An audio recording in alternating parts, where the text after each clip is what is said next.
The Legend of Zelda released in 1986, and it was a massive success, with its huge open world providing a playground for adventure unlike anything gamers had seen before. Having found themselves with another potential golden goose on their hands, Nintendo went to work on a follow-up, and on January 14, 1987, Japan saw the release of Zelda II, The Adventure of Link for the Famicom Disk System, with NES versions releasing in the West in 1988. This time around, they changed things up a lot. The shift from the overhead action-adventure setup of the original game to a side-scrolling action RPG platformer was pretty drastic.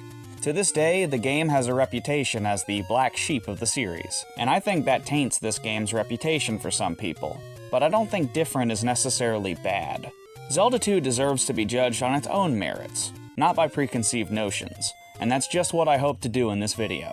So without further ado, let's take a look at Zelda II, The Adventure of Link.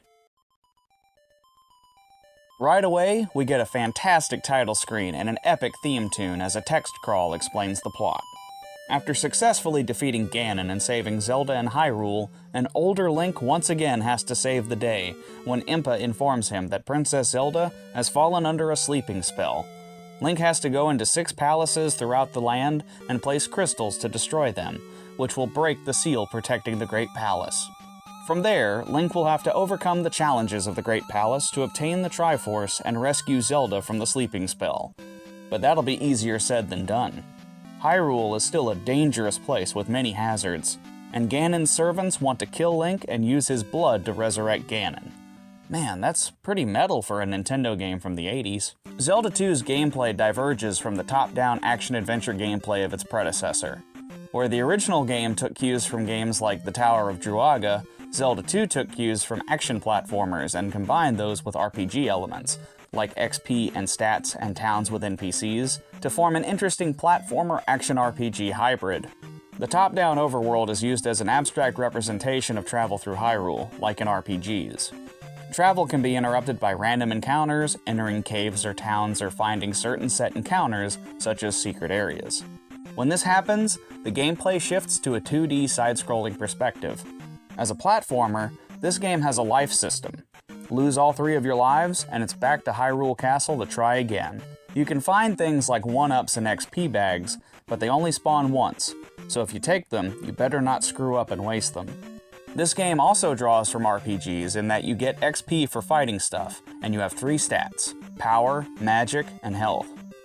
Get enough XP, and you get to level up one of your stats. At max level, getting enough to level up gives you a 1-up instead. You'll keep your levels and anything else you've collected, but all your XP towards the next level resets to 0 when you game over, so be careful. Towns are a great addition. Hyrule felt like an apocalyptic wasteland in the original, and I guess that's the point, and it fit what that game was going for, but man did it make Hyrule feel lonely. Not to mention that half the time the few NPCs you did find just spouted cryptic crap. I'm still mad about that grumble thing. Getting to regularly talk to people helps humanize this place as you get to see just who it is you're fighting for, and they're even helpful sometimes, so talk to everybody. Sure, some of them just say hello, or turn into a bat and attack you because they're secretly Ganon's servant, but a lot of them have hints. Some can restore your health and magic. Each town has a sage who can teach you a new spell, and a couple NPCs even teach you new sword techniques. You just can't beat the downward thrust.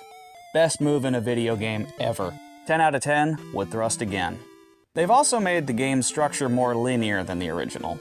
I didn't like the open-endedness in the original, mostly because of the cryptic crap, so I think the changes are an improvement, but your mileage may vary. The goal is to go into the 6 palaces and place a crystal to destroy them, allowing Link to enter the Great Palace and destroy it as well to regain the Triforce and save Zelda and Hyrule again. Each time you beat a palace, you get a free level up, so you'll want to plan around that. Do you grind for levels outside the palace, try to fight stuff inside the palace for XP, or try to rush to the end for a free level up? Don't you just love having to think about your options? That's good design. Palaces also have various items you'll need to progress, much like the original game. Although here, you just use them in the overworld, as combat revolves around fighting using your sword and your spells. Don't worry though, if you manage to clear the palace without grabbing the item inside, the palace won't be destroyed until you go back in and get it. Zelda II is at least nice enough not to make the game unwinnable. But then again, why would it need to anyway? It's already going to take your best effort to beat this game without the game cheating you. This game is insanely hard. It doesn't really pull its punches either. From the very beginning, it's trying to kick your ass, by which I mean it is kicking your ass, brutally and consistently. This is a game where almost every encounter is a legitimate threat, either because carelessness can get you killed, or because the enemy's hit with the momentum of a runaway freight train.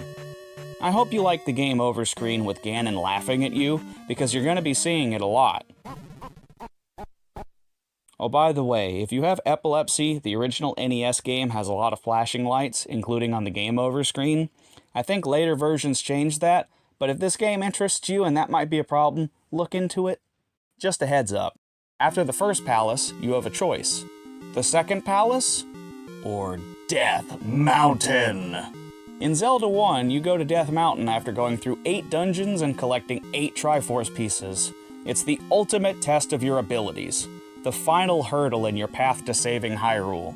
Here, Death Mountain is one of the nastiest things in this game, and they throw it at you this early, and you have to do it.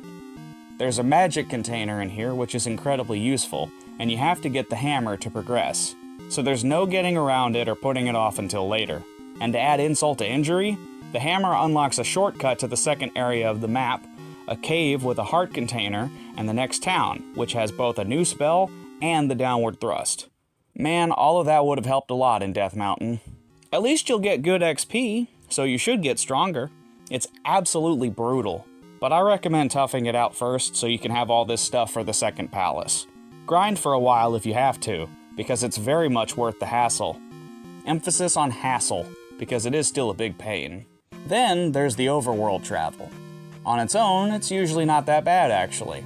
It's pretty refreshing to see that random encounters will appear as sprites on screen, and you can potentially avoid them. It's sort of like a middle ground between old RPGs with totally random encounters, and newer RPGs with enemies you see ahead of time on the map that you can plan around. But there are parts of the map that have forced encounters. Some of these are okay because you can find useful items like XP bags or heart containers or quest items, but others are incredibly tedious.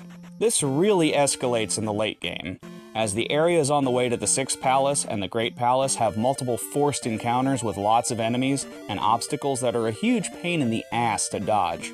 Getting where you need to go that late into the game without being on the verge of death is a tall order in and of itself. There's even a town over there that's hidden and really awkward to reach. And don't get me started on the Great Palace. This place is gargantuan, filled with false paths and pits and dangerous enemies, not to mention that just getting there is absurdly tough. At least once you're here, a game over just puts you back here instead of back at the beginning of the game, but if you quit, you'll have to fight your way back here. So, I did what any reasonable person would do. I left my console on. By which I mean, I used my Retron 5 to suspend my game there as if I had left my console on. Yes, it is cheesy. No, I don't regret it. Trying to get there is like trying to climb Mount Everest. Quitting the game to try the Great Palace again after getting there would be like getting to the top of Mount Everest, then jumping off the top of Mount Everest, then trying to climb back up Mount Everest again. Nuh-uh, I ain't doing that. Sorry. You need the Thunder spell to be able to damage Thunderbird, the second to last boss, and it's ridiculously expensive to cast it, so you're severely limited on resources for the final stretch. And right after Thunderbird, you immediately have to fight Dark Link. I did the cheese strat and just crouch stabbed in the corner to kill him. After all the trouble it took to get here, I just want to kill this bastard and see the credits. Is that the easy way out? You're damn right it is. I might be a masochist, but I don't have that kind of patience. At least I did fight both of those bosses without resorting to save states. I admit I did use save states in the Great Palace to grind up for full health and magic going in because I was on my last life, and I didn't want to have to go through all this again. But when I actually fought them, I did it on one life for real. Getting to see the ending of this game is so satisfying. It was so hard to get here, but seeing the ending almost makes me want to play through all this all over again. Just kidding. This is a great game, but I don't want to go through that again anytime soon. This is one of those games that's a true challenge. You've got to bring your A game or this game will cut you down just to watch you die. I managed to beat almost the entire game without save states, whereas my first playthrough relied constantly on them. So I've gotten better. One day, I want to come back and settle the score by beating this game fair and square. No cheating, period. Maybe one day, Zelda II, I'll be worthy of that challenge. You might say that since this is an RPG, Link levels up, but this game is so unrelenting in its difficulty that if you want to succeed, then you as a player have to level up. You gotta get good. Luckily, this game feels incredibly satisfying. The controls are great. Link moves around very precisely and is really maneuverable, and his sword, while a little short and stubby, feels great to fight with. Almost every enemy feels like a legitimate threat on par with Link, or even more dangerous than he is, and I really feel like I'm actually dueling a foe in a real life and death situation. I can't remember the last time I played a game that felt this great. It's incredible how much they accomplished with this, and this was in the 80s. Modern game developers, take some notes from Zelda II, because this game's combat still holds up decades later. Now that's what I call excellence. There are a couple of minor things that I don't care as much for. I wish that Link had just a little more range. In Zelda I, he had a boomerang and a bow and a magic rod in addition to having a sword beam at full health, but here you get the sword beam and a fireball that costs magic. At least you just have to cast the fire spell the one time per area and then you can shoot them for free. But it is a little disappointing that Link's signature arsenal of gear isn't really a part of things this time. But this is ultimately pretty minor. Zelda I actively expected you to use other weapons and was designed for it, but this game is intended to just have the sword and magic, and it's designed for that. Platforming is usually fine, especially since Link has his downward and upward thrust moves. But like other 80s platformers, looking at you, Castlevania, there's knockback, and that's always nerve-wracking. There's even these horsehead dudes that move like Medusas. At least I don't have to fight death in this game. I also don't like a few scenarios where the game sort of railroads you. Some enemies can't be killed with the sword, so you have to either go around them somehow or cast the fire spell to shoot them dead. I don't like being forced into that, but there are no other options. There's also the maze dungeon boss that you can't hurt unless you use the reflect spell, although that one's pretty easy, so I guess it's nice that Zelda II lets you finally have a breather. And of course, having to use Thunder on Thunderbird, among other instances. Magic is a precious commodity, especially since they removed healing potions, so the heal spell is the only reliable heal you're going to get outside of towns, so it's a little annoying when they force you to use it on dumb things.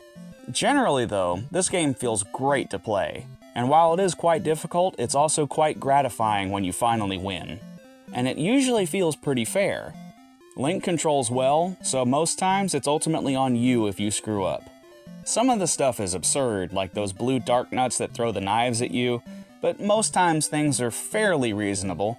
I mean, they're still tough as nails, but given enough practice and enough persistence, you will eventually overcome. Zelda II is a fascinating game from a fascinating time.